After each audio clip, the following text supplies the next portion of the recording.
Halo, aku Nucha. Halo, aku Frisya. Hai, aku Naila. Hai, aku Okta. Halo, aku Reva. Hai, aku Satya. Halo, aku Fani. Aku Dava. Mas berangkat kerja dulu ya. Ya. Kamu kenapa? Kok mual-mual terus? Gak tahu mas, ini kayaknya cuma efek hamil deh. Masa efek hamil? Kalau efek hamil, kamu dari malam juga udah mual-mual terus. Yuk, bisa aja yuk. Gak usah mas, gak apa-apa. Kamu kenapa, Nak? Ini Bu, Reva mual-mual terus. Dari malam, tak ajak periksa.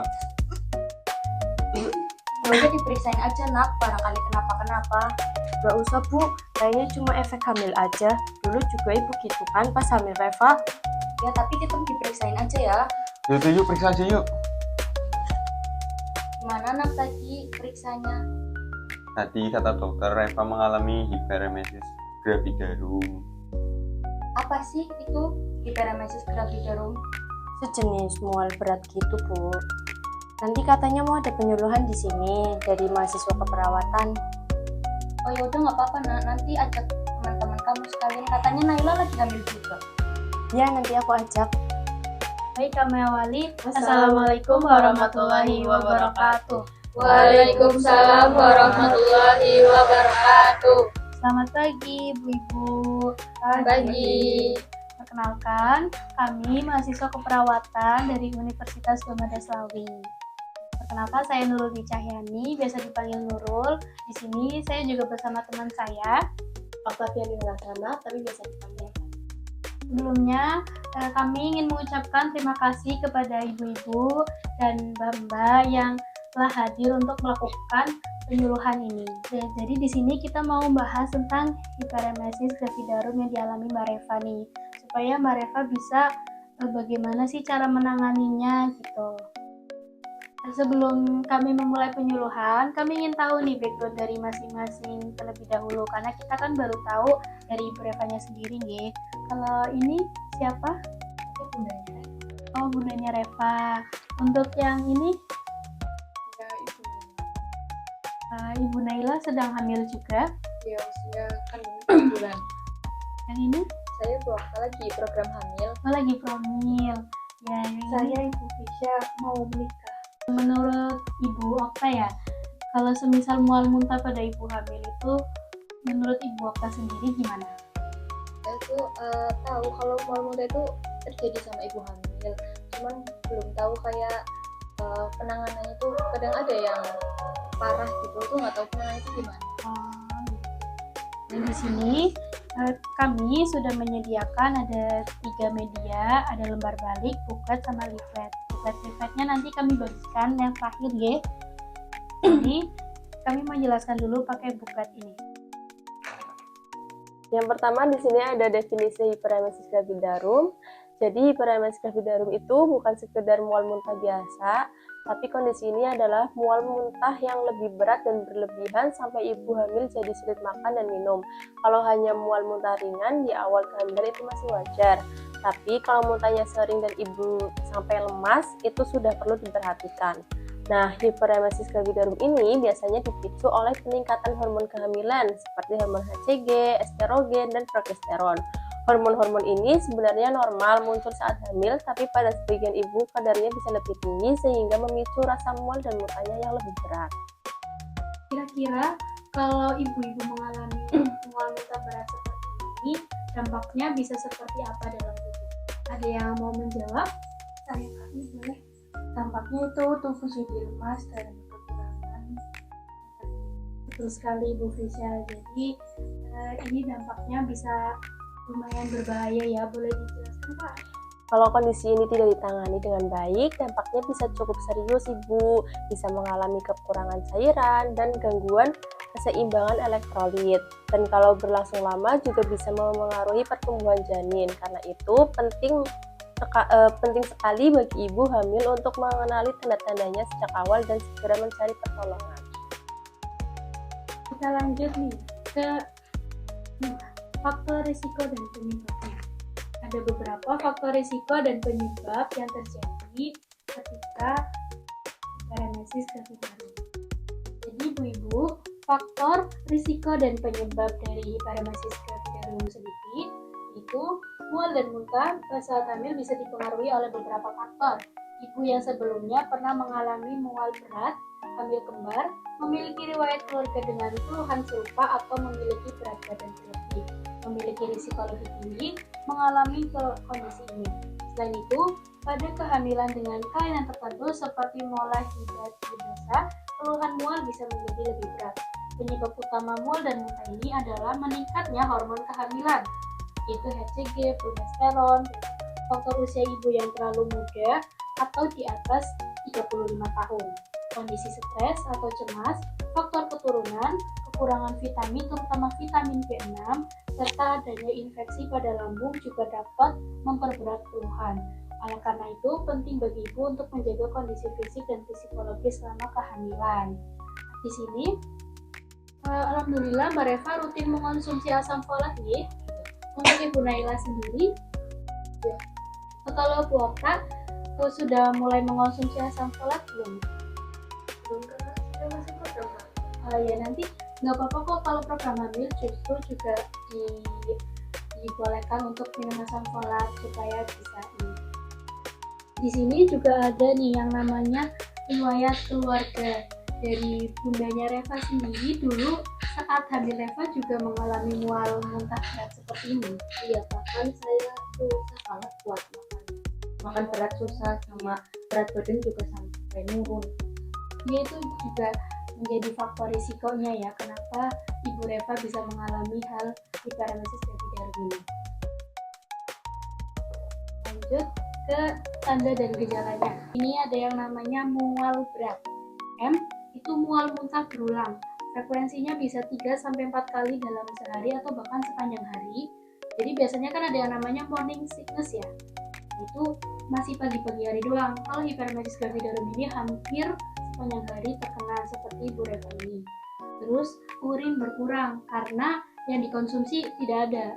Ya mau minum juga keluar, mau makan keluar, makanya urin ini berkurang. Terus asupan nutrisinya menurun karena nggak ada yang bisa dikonsumsi. Lemas dan pusing, dan tentunya berat badan menurun, elektrolit terganggu, rasa tidak nyaman di perut, kemudian aseton atau bau napas. Dan yang terakhir itu tanda dehidrasi. Karena nggak ada asupan yang masuk, itu ibu-ibu bakal mengalami yang namanya dehidrasi. Tandanya itu mulut kering dan tugor kulit menurun. Selanjutnya, apa akibatnya jika hiperemesis gravidarum ini diabaikan? Kan kebetulan waktu itu Mbak Reva bilang ya, kalau Mbak Reva ini merasa mual muntah berat itu biasa aja. Sebenarnya ini hal yang perlu kita waspadai karena kondisinya bisa serius. Nah, di sini ada 5 akibat jika terlalu diabaikan. Boleh dibacakan Kak Fani? Nah, apabila hiperemesis gravidarum ini tidak ditangani dengan baik, muntah yang terjadi terus-menerus dapat menyebabkan tubuh kehilangan lebih banyak cairan sehingga ibu mengalami dehidrasi. Nah, kondisi ini juga dapat mengganggu keseimbangan elektrolit, terutama natrium dan kalium, yang berperan penting dalam kerja jantung, otot, dan sistem saraf. Kekurangan cairan yang berlangsung lama dapat menurunkan fungsi ginjal yang ditandai dengan jumlah urin yang semakin sedikit dan terpekat. Selain itu, tubuh akan mengalami gangguan metabolik ditunjukkan dengan munculnya keton dalam urin akibat kekurangan asupan energi. Dampaknya tidak hanya dirasakan oleh ibu, tetapi juga oleh janin, karena kekurangan nutrisi dapat menghambat pertumbuhan dan perkembangan janin. Namun, ibu-ibu tidak perlu khawatir karena komplikasi ini dapat dicegah melalui deteksi dini, pemantauan tanda bahaya, dan penanganan yang tepat sejak awal kehamilan. Lalu bagaimana penanganannya ketika di rumah? Ini yang penting nih, gimana penata laksanaannya sih ketika kita mengalami mual muntah berat di rumah. Yang pertama itu ada istirahat cukup, yaitu mengurangi kelelahan dan rangsangan mual. Yang kedua, cairan, mengganti cairan tubuh yang hilang. Jadi semisal Ibu Reva buat minum aja itu tetap muntah, bisa minumnya sedikit-sedikit ya. Terus juga hindari pemicu, mengurangi paparan bau atau makanan pemicu mual kayak buah-buahan yang menyengat seperti durian, kemudian parfum, benda-benda yang seperti itu. Terus juga ada vitamin B6 atau jahe. Jadi tetap harus mengonsumsi yang namanya vitamin. Terus psikologi, ini membantu ibu merasa lebih tenang. Gimana caranya? Bisa melakukan hal-hal yang membuat ibu Reva lebih nyaman. Biasanya ibu Reva suka melakukan apa? Membaca buku atau menonton film? Ya, lebih banyak menonton film. Iya, itu bisa dilakukan supaya mualnya bisa berkurang ya, teralihkan gitu.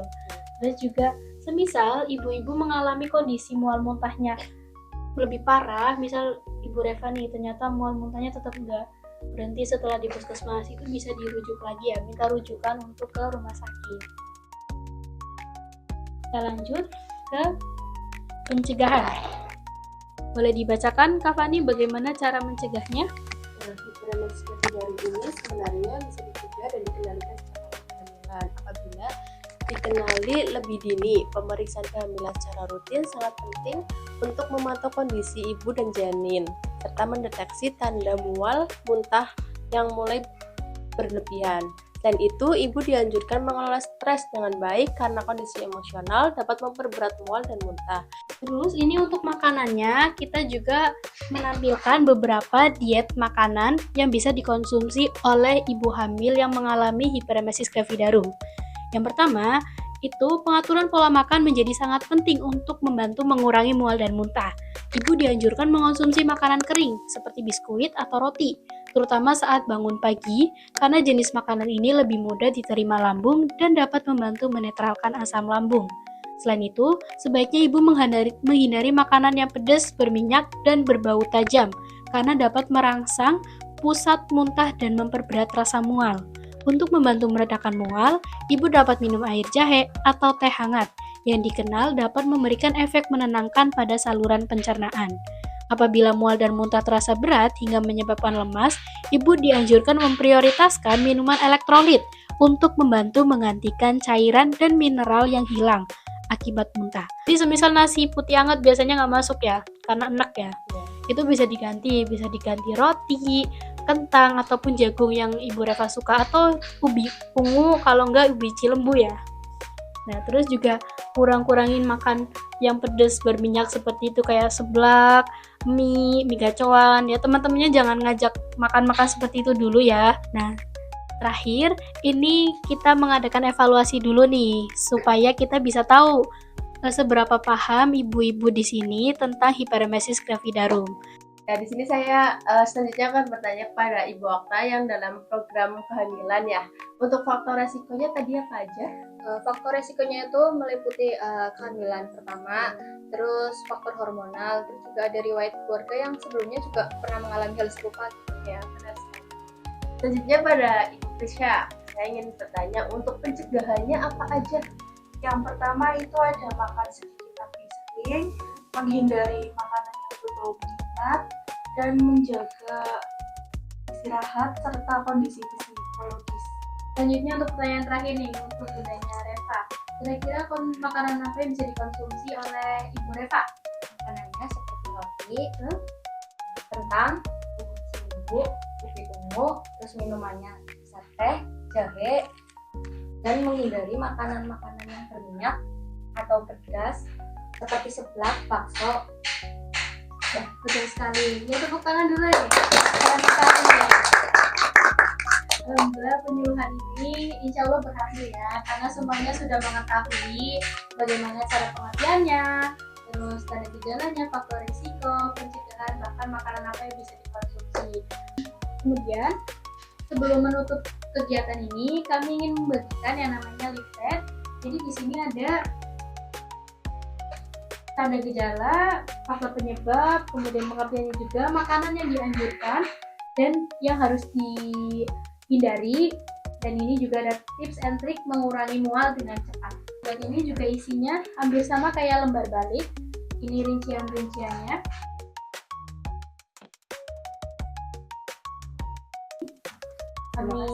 Sama-sama. Kami izin pamit dulu ya ibu-ibu. Mohon maaf bila ada kesalahan dalam tutur kata, kami akhiri. Wassalamualaikum warahmatullahi wabarakatuh. Waalaikumsalam warahmatullahi wabarakatuh.